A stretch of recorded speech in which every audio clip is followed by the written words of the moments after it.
হঠাৎ করে আপনার বাসায় নোটিশ, আপনার নামে যৌতুক মামলা হয়েছে, আপনি আসামি, আপনার বউ আপনার নামে মামলা করেছে। আপনি তখন কি করবেন? আপনি তখন পালিয়ে বেড়াবেন না, তখন আপনি একজন আইনজীবীর সহযোগিতা নেবেন।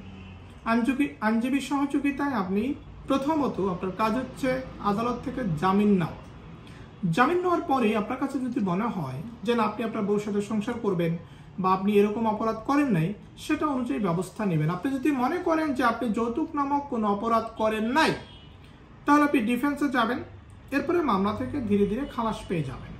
আর যদি মনে করেন যে আপনি যৌতুক নিয়েছেন, তাহলে তো আপনি সাজা পাবেন। তবে আপনার নামে যৌতুক মামলা হলে আপনি পালিয়ে বেড়াবেন না। আপনি যদি পালিয়ে বেড়ান তাহলে আপনি অ্যারেস্ট হয়ে যাবেন। আইনের প্রতি শ্রদ্ধাশীল হয়ে একজন আইনজীবীর সহযোগিতায় আপনাকে প্রথম যে কাজটা করতে হবে, আদালত থেকে জামিন নিতে হবে।